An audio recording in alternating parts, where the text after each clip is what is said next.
Hello everyone. RRB ALP और technician के लिए जो प्रैक्टिस सेट देख रहे हैं वो इसका आज का 41वां सेट है। इसके अलावा ये video RRB NTPC, group D और आरपीएफ सभी के लिए महत्वपूर्ण है। तो चलिए शुरू करते हैं आज के इस वीडियो को। यहाँ पर पहला क्वेश्चन पूछा गया है, शतरंज में भारत की पहली महिला ग्रैंड मास्टर कौन है? ये एस विजयलक्ष्मी है। इसका आंसर है option number C. Subramaniam Vijayalakshmi 2001 में महिला ग्रैंड मास्टर का खिताब हासिल करने वाली पहली भारतीय बनी थी। और विश्वनाथ आनंद 1988 में भारत से शतरंज में पहले ग्रैंड मास्टर बने थे। तो भारत के पहले ग्रैंड मास्टर विश्वनाथ आनंद हैं जो 1988 में बने थे। और भारत की पहली महिला ग्रैंड मास्टर एस विजयलक्ष्मी है और ये कब बनी थी? 2001 में। इनमें से कौन सी कंप्यूटर की सबसे तेज मेमोरी है? तो कंप्यूटर की सबसे तेज मेमोरी रजिस्टर मेमोरी है और कंप्यूटर की दूसरी सबसे तेज मेमोरी कैश मेमोरी है। तो जो इसका आंसर पूछा गया है वो ऑप्शन नंबर ए है। रजिस्टर मेमोरी कंप्यूटर की सबसे तेज मेमोरी है और जो रजिस्टर मेमोरी है ये प्राइमरी मेमोरी के अंतर्गत ही इसे माना जाता है, लेकिन ये जो सीधे सीपीयू से जुड़ी होती है। इनमें से कौन सी कंप्यूटर की स्थायी या नॉन वॉलेटाइल मेमोरी है? तो रजिस्टर, रोम, कैश और रैम ये सभी प्राइमरी मेमोरी के अंतर्गत मानी जाती हैं, लेकिन जो रोम ये स्थायी मेमोरी है और ये जो तीनों हैं ये अस्थायी मेमोरी हैं। तो इसका आंसर ऑप्शन नंबर बी है, रोम। लेकिन जो प्राइमरी मेमोरी होती है वो एक अस्थायी मेमोरी है। श्रीलंका की राजभाषा निम्न में से कौन सी है? तो इसकी सिंगली और तमिल दोनों ही राजभाषा हैं श्रीलंका की। तो इसका आंसर ऑप्शन नंबर डी होगा। उल्टा और बड़ा प्रतिबिंब प्राप्त करने के लिए वस्तु को पर रखा जाना चाहिए, यानी वस्तु कहाँ पर रखी जाएगी जब उल्टा और बड़ा प्रतिबिंब प्राप्त होगा? तो वस्तु रखी जाएगी अवतल दर्पण के वक्रता केंद्र यानी सी और फोकस बिंदु के बीच यानी एफ और सी के बीच रखी जाएगी। तो वस्तु का प्रतिबिंब उल्टा और बड़ा प्रतिबिंब प्राप्त होगा जब वस्तु की स्थिति फोकस और वक्रता केंद्र के बीच होती है। तो प्रतिबिंब की स्थिति वक्रता केंद्र और अनंत के बीच होगी। वस्तु की तुलना में प्रतिबिंब बड़ा, प्रतिबिंब की आकृति उल्टी और वास्तविक होगी। Royal Swedish academy of sciences की स्थापना किस वर्ष हुई थी? तो इसकी स्थापना हुई है 1739 में। 2 जून 1739 को royal Swedish academy of sciences की स्थापना हुई थी। शुरुआत में इसने वैज्ञानिक खोजों को प्रोत्साहित करने की दिशा में काम किया था और अब इसे अल्फ्रेड नोबेल की वसीयत के अनुसार नोबेल पुरस्कार प्रदान करने के लिए जाना जाता है।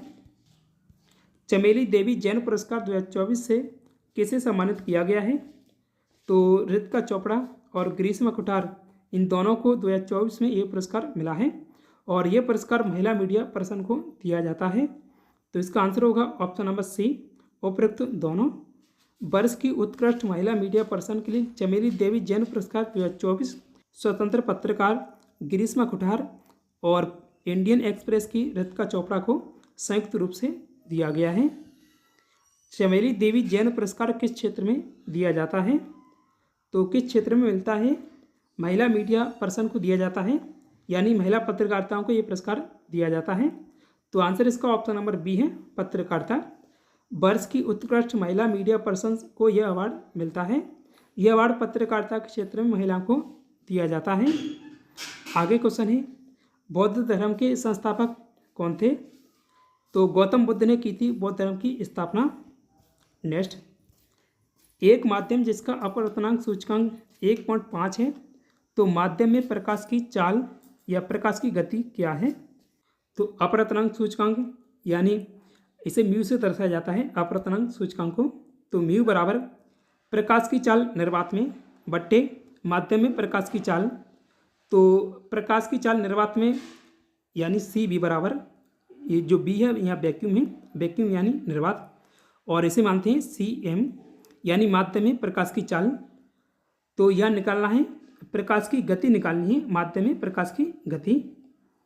तो यहाँ अपवर्तनांक सूचकांक 1.5 दिया हुआ है और निर्वात में प्रकाश की चाल होती है 3 × 10⁸ मीटर प्रति सेकंड।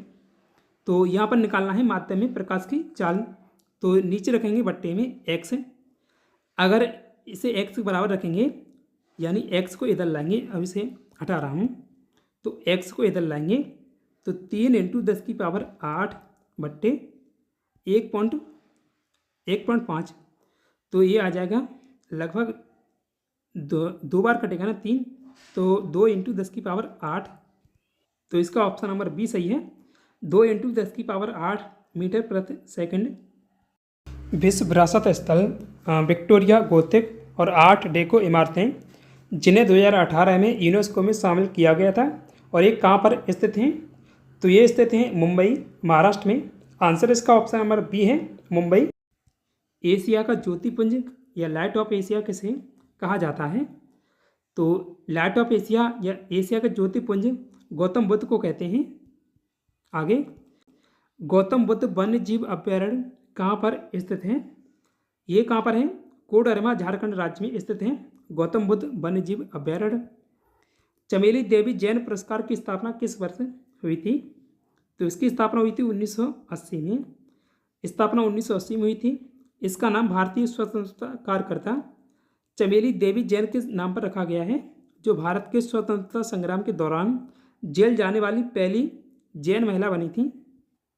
दुनिया की पहली 3D प्रिंटेड मस्जिद का निर्माण कहाँ हुआ है, सऊदी अरब में इसका निर्माण किया गया है। तो दुनिया की पहली 3D प्रिंटेड मस्जिद का निर्माण सऊदी अरब में किया गया है। सऊदी अरब के जद्दा अल जवाहर उपनगर में दुनिया की पहली 3D प्रिंटेड मस्जिद का निर्माण किया गया है, और इस मस्जिद का नाम अब्दुल अजीज़ अब्दुल्ला सर्वतली के नाम पर रखा गया है, जिसका निर्माण व्यवसायी महिला बैजनाथ ने करवाया है। बैजनाथ अब्दुल वाहिदी ने इस मस्जिद का निर्माण करके अपने दिवंगत पति को श्रद्धांजलि दी है, और इस मस्जिद को चीनी फर्म ग्वानली ने 3D प्रिंटेड तकनीक से तैयार किया है। 1873 में दुनिया की पहली केबल कार की आधारशिला कहाँ रखी गई थी, तो अमेरिका में दुनिया की पहली केबल कार की आधारशिला रखी गई थी 1873 में। आंसर इसका ऑप्शन नंबर बी है, 2 जून 1873 को अमेरिका में दुनिया की पहली केबल कार की आधारशिला रखी गई थी, और इसका आविष्कार स्मिथ लाइडी ने किया था। और इससे पहले उन्होंने खदानों में बाल्टियों में ऐश को ले जाने के लिए रोपवे स्थापित किए थे। इसी तकनीक का इस्तेमाल केबल कार में किया गया। केबल कार, जिसे केबल ट्राम के नाम से जाना जाता है, एक प्रकार की केबल रेलवे है जिसका उपयोग बड़े पैमाने पर परिवहन के लिए किया जाता है, जिसमें रेल कारों को एक निरंतर गति से चलने वाली केबल द्वारा खींचा जाता है। गौतम बुद्ध का जन्म कहाँ हुआ था, इनका जन्म लुम्बिनी नेपाल में हुआ था। तो गौतम बुद्ध का जन्म लुम्बिनी नेपाल में हुआ था, जो वर्तमान में लुम्बिनी नेपाल में है। इनमें से कौन सा खोजकर्ता भारत आना चाहता था, लेकिन इसके बजाय वह अमेरिका के तट पर पहुंच गया था, तो ये क्रिस्टोफर कोलंबस था। और क्रिस्टोफर कोलंबस कहाँ के निवासी थे, इटली के निवासी थे क्रिस्टोफर कोलंबस। इनमें से किस देश को पहले सीलोन के नाम से जाना जाता था, तो श्रीलंका का पुराना नाम था सीलोन। इनमें से कौन सी मुद्रा श्रीलंका की है, श्रीलंका की मुद्रा चलती है श्रीलंकाई रुपया। आंसर इसका ऑप्शन नंबर ए है, रुपया। इनमें से कौन सा मध्य प्रदेश का राजकीय पक्षी है, मध्य प्रदेश का राजकीय पक्षी कौन सा है, दूधराज है। आंसर इसका ऑप्शन नंबर बी है, दूधराज मध्य प्रदेश का राजकीय पक्षी है। अनुजा चौहान किस क्षेत्र से संबंधित हैं, अनुजा चौहान एक लेखिका हैं। आंसर इसका ऑप्शन नंबर बी है, लेखिका।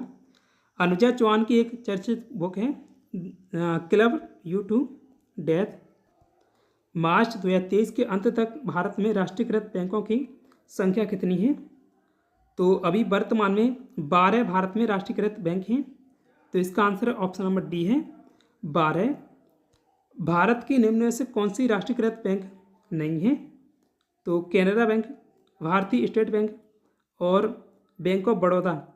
ये भारत की जो तीनों हैं राष्ट्रीयकृत बैंक हैं, लेकिन जो आर्यवर्त बैंक है ये क्षेत्रीय ग्रामीण बैंक हैं, तो इसका आंसर ऑप्शन नंबर डी है, आर्यवर्त बैंक। हृदय का प्रथम प्रत्यारोपण सफलतापूर्वक किस देश में किया गया था, दक्षिण अफ्रीका में किया गया था। डॉक्टर क्रिश्चियन बर्नार्ड ने 1767 में हृदय का प्रथम प्रत्यारोपण सफलतापूर्वक किया था। उन्होंने दक्षिण अफ्रीका के केपटाउन में ग्रोट अस्पताल में हृदय का प्रत्यारोपण किया था। तो पहला जो प्रत्यारोपण हृदय का कहाँ किया गया था? सफलतापूर्वक दक्षिण अफ्रीका में किया गया था। ऑस्कर में नामित होने वाली पहली भारतीय फिल्म कौन सी है? मदर इंडिया है जो ऑस्कर में नामित हुई थी भारत की पहली फिल्म। 1930 में भारत की पहली डीलक्स ट्रेन डेक्कन क्वीन के बीच चली थी, यानी किसके बीच चली थी? तो ये भारत की पहली डीलक्स ट्रेन डेक्कन क्वीन थी जो 1930 में चली थी। और किसके बीच चली थी? मुंबई से पुणे के बीच चली थी। 1 जून 1930 को भारत की पहली डीलक्स ट्रेन डेक्कन क्वीन तब बम्बई थी, अब मुंबई है, से पुणे के बीच चली थी। इसे खास तौर पर पुणे रेस कोर्स में घुड़दौड़ में भाग लेने वाले अंग्रेजों के लिए शुरू किया गया था।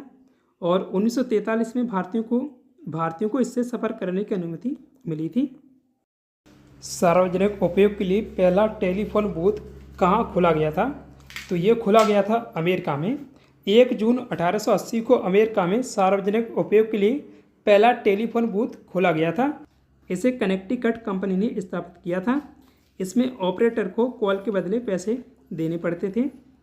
सिक्का डालकर कॉल करने वाली सार्वजनिक टेलीफोन सेवा 1889 में शुरू की गई थी। 2007 में पहली बार T20 क्रिकेट विश्व कप किसने जीता था? तो 2007 में पहला T20 क्रिकेट विश्व कप खेला गया था, और ये भी याद रखिएगा। और जीता किसने था? ये भारत के द्वारा जीता गया था। और अभी T20 क्रिकेट विश्व कप की मेज़बानी कौन कर रहा है?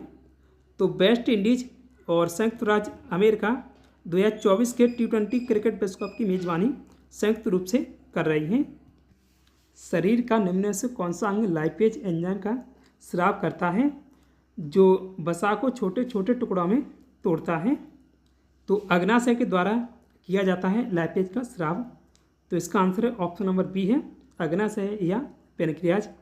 देखिए पैनक्रियाज ये है, ये वाली जो मैंने आपको पूरा चित्र दिखाया था पिछले वाले वीडियो में। तो यहाँ स्टोमक होता है, उससे ये नली निकलती है छोटी आंत वाली। तो इसकी मोड़ के ही बीच ये इसे ग्रहणी कहते हैं, ये जो मोड़ है। तो जो पेट और इसकी मोड़ के बीच जो होती है ये होती है पैनक्रियाज। भारतीय अर्थव्यवस्था में प्रयुक्त प्रणाली कौन सी है? तो भारत की मिश्रित अर्थव्यवस्था है। आंसर इसका ऑप्शन नंबर डी है, मिश्रित अर्थव्यवस्था। किसी राज्य का मुख्य कार्यकारी प्रमुख कौन होता है? तो किसी राज्य का मुख्य कार्यकारी प्रमुख होता है राज्यपाल। आंसर इसका ऑप्शन नंबर बी है। राज्यपाल राज्य के कार्यकारी प्रमुख होते हैं और वह राज्य के सभी कार्यकारी कार्रवाइयों का प्रयोग करते हैं। राष्ट्रपति शासन के दौरान राज्यपाल राष्ट्रपति की ओर से राज्य का संचालन करते हैं। इस प्रकार यह स्पष्ट है कि राज्यपाल किसी राज्य के मुख्य कार्यकारी प्रमुख होते हैं। भारत के उत्तर पश्चिम में निम्न में से किस देश की सीमा लगती है?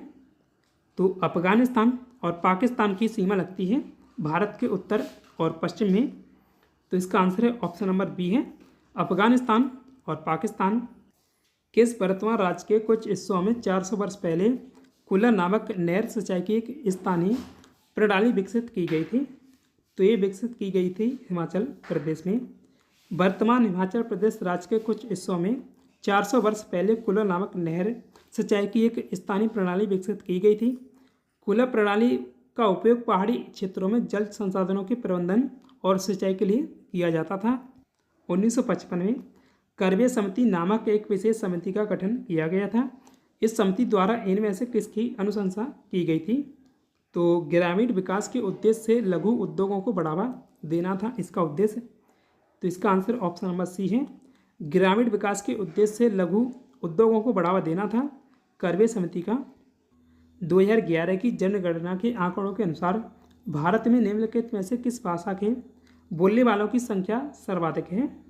अब देखिए इसमें हिंदी ऑप्शन में नहीं था, तो हिंदी सर्वाधिक बोली जाती है वैसे भारत में 2011 की जनगणना के अनुसार। और दूसरे स्थान पर आती है जो सर्वाधिक बोली जाती है भारत में, वो बंगाली है यानी बांग्ला। तो इसका आंसर ऑप्शन नंबर सी है बांग्ला। हिंदी सर्वाधिक बोली जाती है भारत में और इसे 52.83 करोड़ लोग बोलते हैं। बंगाली 9.72 करोड़ और मराठी ये तीसरे स्थान पर है और इसे बोलने वालों की संख्या 8.30 करोड़ है। और तेलुगु ये चौथे स्थान पर आती है, इसके बोलने वालों की संख्या 8.11 करोड़ है। मनुष्य में हृदय लगभग के आकार का होता है, तो जो ये बंद मुट्ठी के आकार का होता है मनुष्य का हृदय। मनुष्य में हृदय एक बंद मुट्ठी के आकार का होता है। यह पेशियों से नीचे और फेफड़ों के बीच स्थित होता है। हमारे हृदय में कितने कक्ष होते हैं? हृदय में 4 कक्ष होते हैं मनुष्य के हृदय में। ऊपर होता है दायां और बायां अलिंद, नीचे दायां और बायां निलय होता है। अब देखिए, ये मान लीजिए ये एक हृदय का डायग्राम है, तो ऊपर अलिंद और नीचे निलय, ये बायां अलिंद और नीचे इस तरफ दायां अलिंद होगा, इस तरफ बायां निलय और इस तरफ दायां निलय। आवर्त सारणी के किसी वृत्त में ऊपर से नीचे जाने पर धात्विक तत्वों की होती है तो कमी होती है या वृद्धि।